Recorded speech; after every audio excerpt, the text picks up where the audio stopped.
Let me start, Professor Marandi, with what has happened yesterday. Donald Trump was waiting for Iranian response after 4 days. As he mentioned, Iran gave him a response that it took Iran something like 10 minutes to prepare it. What was in that it was unacceptable for Donald Trump?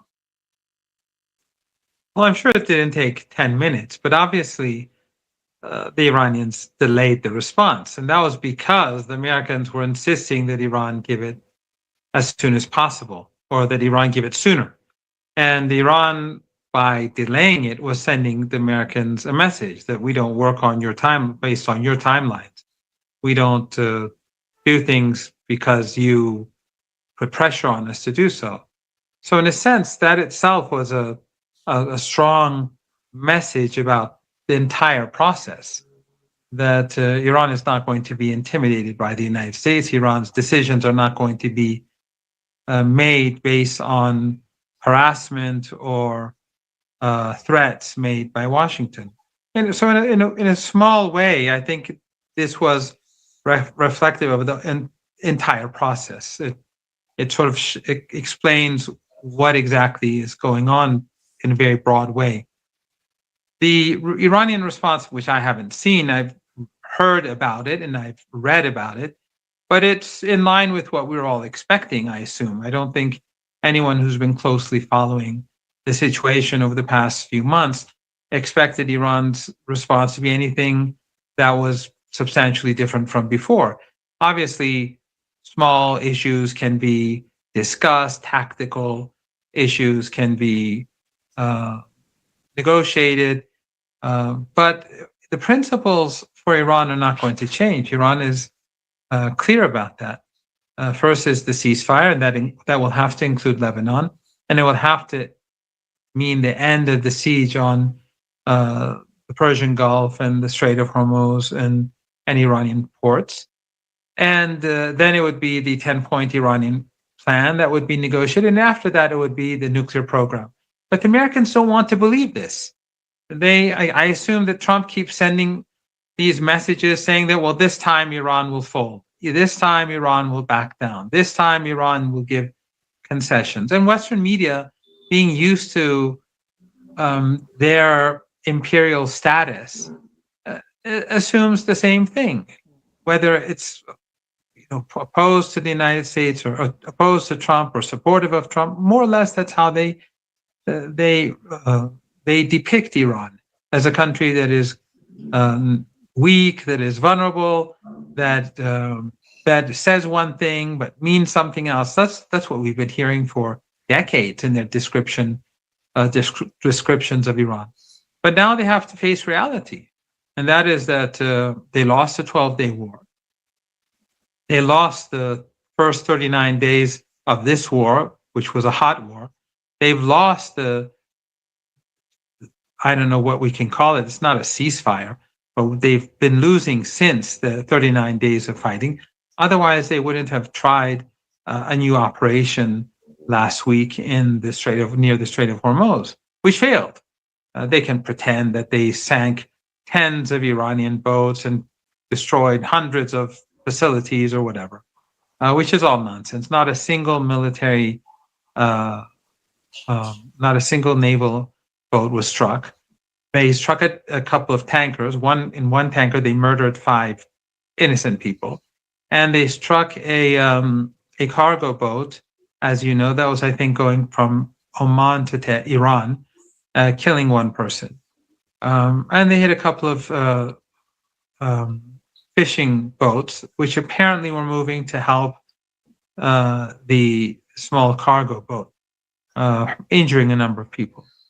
But that failed too, and the failure is clear can be seen by the fact that none of the ships belonging to the 5 countries that assisted the United States in the assault against Iran, Qatar, the Emirates, Kuwait, Saudi Arabia, and Bahrain, their ships did not get through the Strait of Hormuz. And I think that's the ultimate test for success. So everything has been a failure. And so their expectation for Iran to concede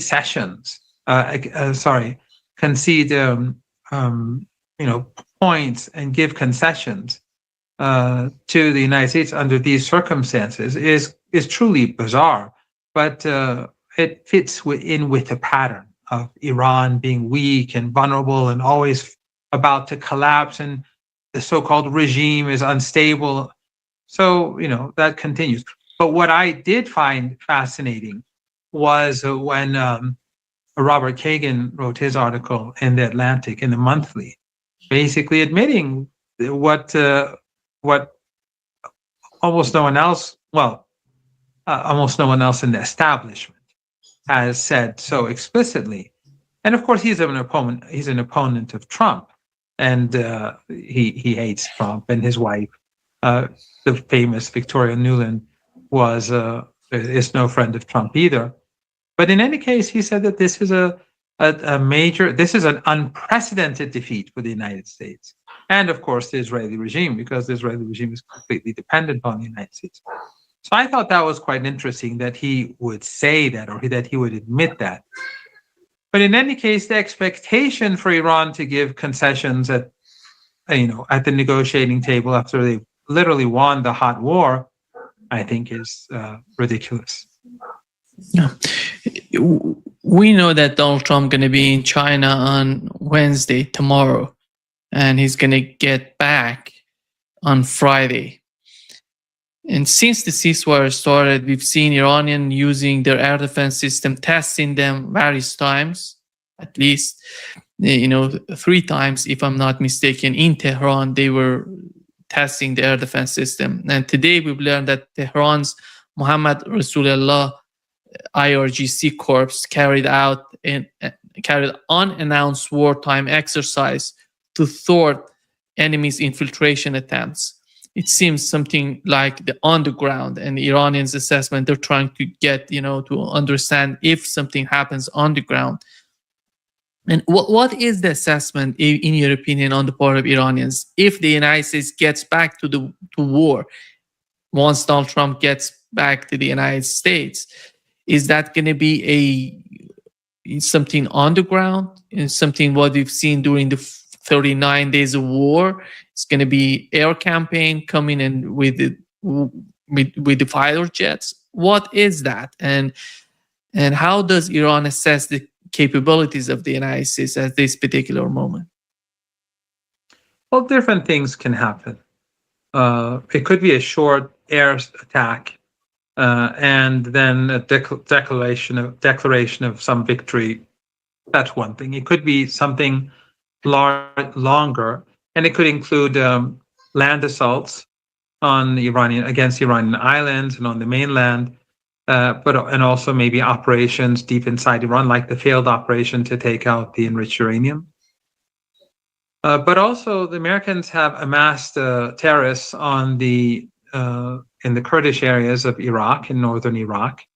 The local Kurdish government in northern Iraq is an ally of the Israeli regime. It is a proxy of the Israeli and U.S. regimes. So they are allowing them to be active. They're also very worried because the Iraqi central government is completely against it, and Iran has warned them that if there is an attack on Iran from those areas, then Erbil itself will face the same punishment that regimes in the Persian Gulf did. And they're not in a position to do anything about it. So the Americans have amassed terrorists there. The terrorists that in Sistan and Baluchistan, the Takfiri terrorists, they've also been prepared in Pakistan, in the sort of no man's land of in Pakistan near the Iranian border. So and also the Americans and the Israelis, according to the Iranians, would try possibly to activate cells inside the country, where, remember, Iran has it's a huge country, and it has 15 neighbors, and it's some people say, well, why is it, why are they allowed to? Why can they infiltrate? It's like in Russia. Russia is such a huge country. Sometimes you see the Ukrainians carry out operations deep inside Russia. It's because it's very difficult to control the borders, to Some areas are very sparsely populated. The Israeli regime, on the other hand, is very small. There are cameras everywhere, and of course, they have all the tools that the Americans can provide them. So, in the one objective would be to activate those terrorist groups in Tehran and in other cities to cause disruption. They can't take the city, obviously, but if 1,000 people or a couple of thousand people start carrying out terrorist attacks or an assault in a part of Tehran, it would be, it'd be city warfare. And during the riots we saw at the beginning a few months ago in Iran, where 3,117 people were killed, those in that armed insurgency, they were shooting at people, creating chaos. And of course, if simultaneously the Americans and Israelis are bombing the city, and then you have terrorists coming in from Iraqi Kurdistan, and you have Takfiri terrorists coming in from the Pakistani border, of course, that makes things complicated. So they are carrying out maneuvers. They are striking terrorists inside northern Iraq. And of course, the Iran has its own countermeasures. The resistance in Iraq, the resistance in Yemen is obviously very powerful. And the Iranian armed forces on the borders, on its own borders, can be activated to move inside these territories or strike deep inside these territories too. And this maneuver was to prepare the country for a possible terror campaign inside Tehran or other cities, simultaneous with the American and Israeli assault. This, of course, is hypothetical. No one knows if there's going to be an attack. The working assumption is that there's going to be an attack, but no one knows for sure. They've been on. I've been saying on your show, at least for the last 2 weeks, that an attack can happen at any time, and the same is true now.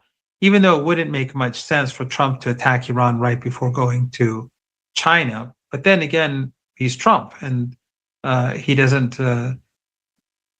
done much based on reason and logic in the past, so we shouldn't assume that he's suddenly going to be reasonable and logical now.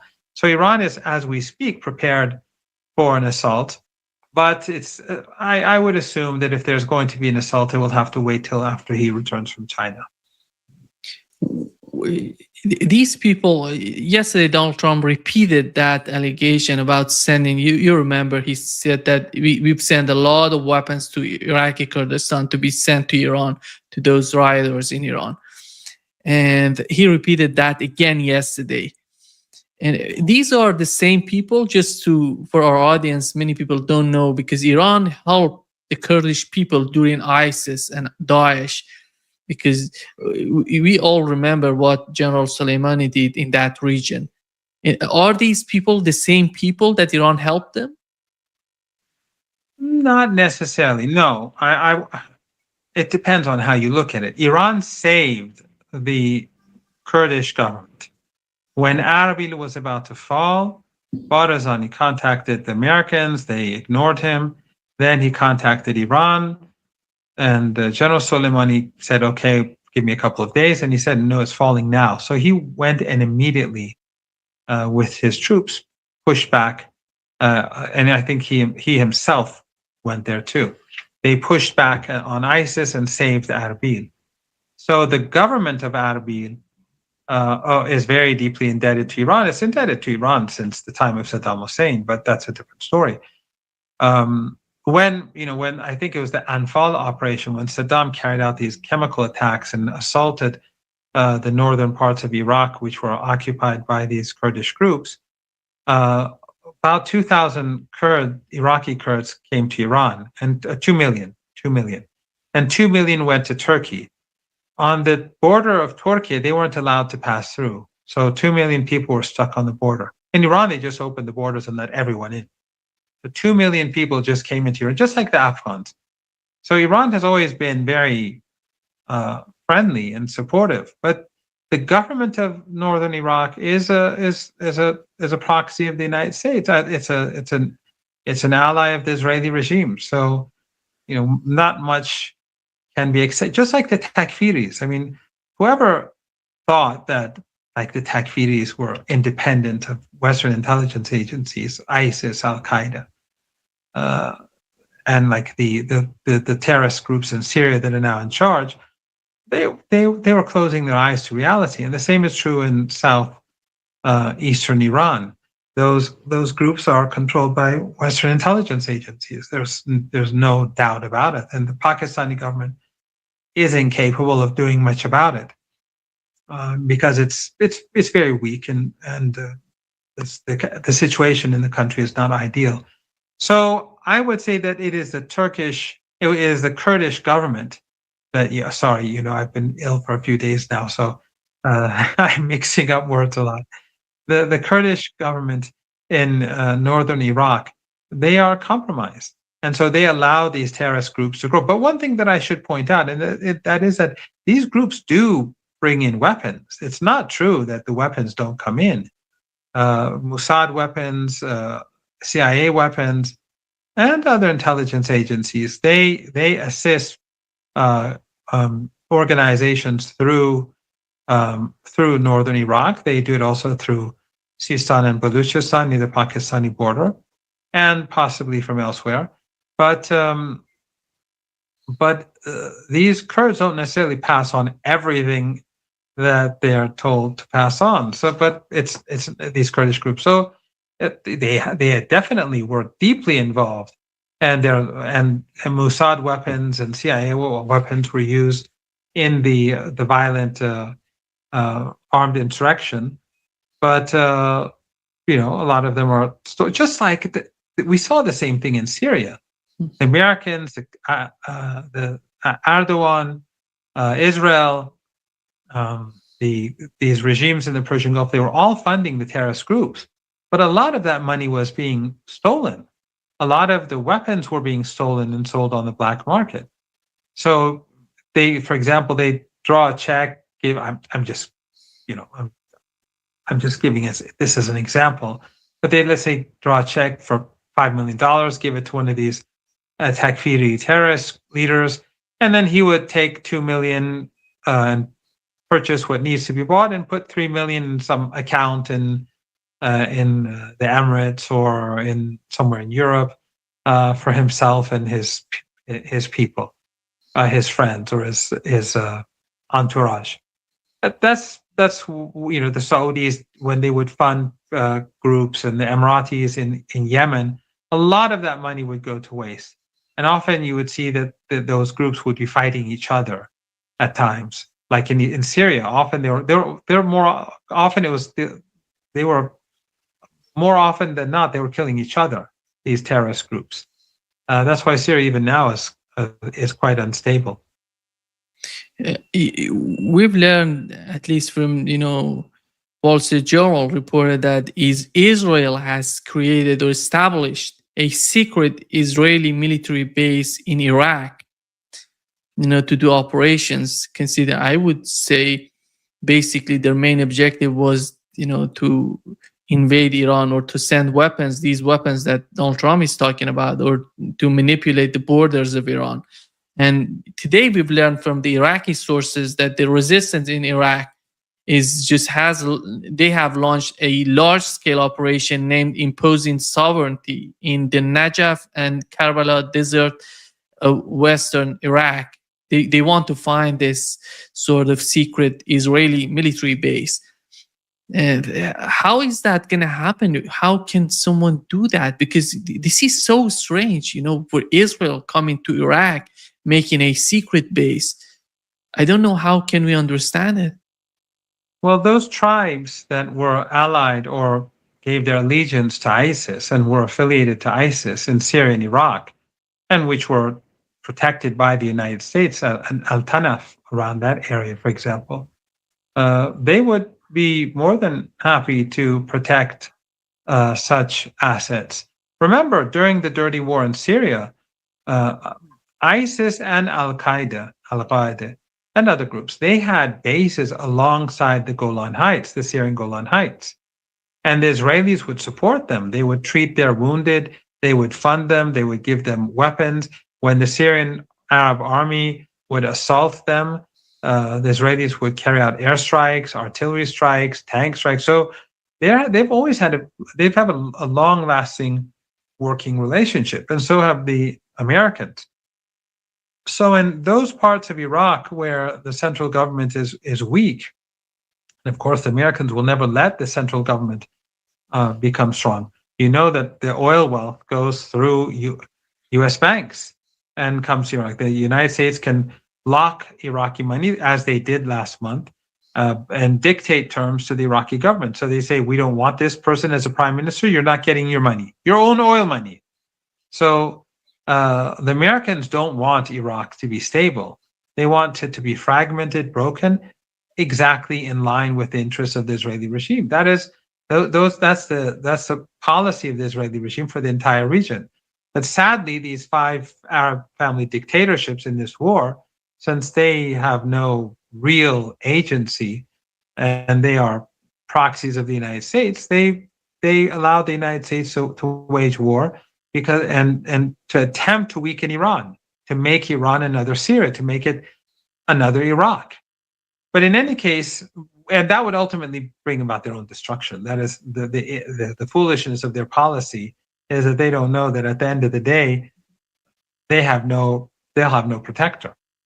But in any case, Iraq is weak, and the Americans are trying to weaken the Hashid, the Popular Mobilization Forces, for good reason, because they can impose sovereignty, they can control the country, but the Americans don't want that. Yeah. Wall Street Journal reported that UAE has been secretly carrying out attacks on Iran. I don't know how secret was that, because it seems that Iranian knew what's going on with the case of UAE and the presence of Israeli forces on their soil and how they're cooperating, assisting Israelis in their war on Iran. Yes, Iran has been saying that, and the Wall Street Journal has only been saying what you've been discussing on your show, probably with multiple guests for quite a while. After the ceasefire between Iran and the United States, the Emirati regime carried out strikes on Iran. There were a couple of instances beforehand as well, but the Iranians hit them very hard after the ceasefire. If you recall, there were some heavy strikes on the Emirates. That was in response to these attacks carried out by them. The Iranians knew that, and it's been reported even in Iranian media, that the Israeli military was present in Qatar. Their air defenses, I think that was in the media too, that they brought air defenses, or the so-called Iron Dome, and that the Mossad has established. They have direct flights, multiple direct flights every day. So this is an Israeli proxy. I can't even call it an ally. It's subordinate to the Israeli regime. Its policies across the Horn of Africa are in line with the interests of the Israeli regime. Its policies in the Arabian Peninsula, the same. And that's made even the Saudis angry. So we don't expect anything more from them. But the Iranians have warned the Emirates that from now on, we're going to hit you whenever we feel threatened, because you are in bed with our enemy. And we saw, I think, just earlier, a tanker, I think yesterday, was struck off the coast of Fujairah. So the Iranians are telling them that, without our permission, you cannot use your ports outside the Persian Gulf because you're behaving like an enemy. You are an ally of the Israeli regime. They are waging war against us.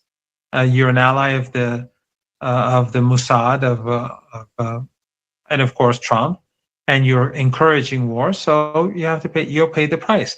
So the warnings that Iran is giving to Abu Dhabi and the Abu Dhabi Emirate, in particular, are very severe and very serious, and they've shown that they've shown that they're serious too. And they said that you'll be like northern Iraq, and we see what the Iranians were doing in northern Iraq. We had one of the members of the Speaker of the Parliament tweeting that if the United States attacks Iran, Iran would consider the enrichment of uranium from 60% to 90%. And how does Iran see the deterrent that they can achieve? Because after all, with all that said, with all this sort of conflict and war, killing many people, civilians in Iran, and Iran should reach that sort of deterrence. And that's the main objective, after all, for Iranians. And how is that going to be shaped in the mind of Iranian policymakers? Well, I don't know if that is going to be Iranian policy or not. He is, of course, an influential figure, but he doesn't make the final decision. He may have input in that decision-making process. But of course, the behavior of the United States encourages Iran to make changes in its security policy. One of them is taking control over the Strait of Hormuz. It's Iranian territorial water. It's not international waters. Iran has not signed any international agreement with regards to the Strait of Hormuz. Oman has, but in any case, Iran is saying that we will control the Strait of Hormuz from here on. That was not something that we were discussing. That's not something that I was discussing on any of your shows before. It never occurred to me that Iran would move in that direction, but it did. So again, if you look at the article in the Atlantic, and this is a foe of Iran and an ally of the Israeli regime. This is a serious defeat for the United States and the Israeli regime. And if they continue with the war, it will get worse. It will cause havoc and damage, and many people will die. But the global economy will collapse. It won't end well for them, and Iran will come out on top. It will get worse for them. So the more they push, the more they create a motive for Iran to move away from the International Atomic Energy Agency to pursue policies like we saw in the Strait of Hormuz. It's their own doing. Iran, we all recall, in 2015 signed a nuclear deal. It wasn't a great deal. It had many flaws. It benefited the United States much more than Iran. But in any case, Iran was willing to sign a deal because Iran had nothing to hide.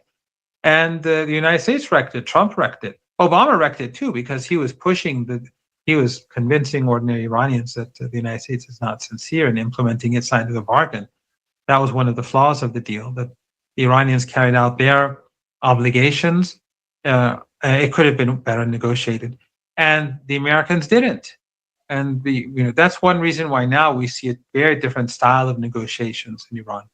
If the Americans don't implement their side of the bargain, Iran won't either. So when Netanyahu refused to accept a ceasefire in Lebanon, the Iranians said those ships from those 5 countries cannot use the Strait of Hormuz.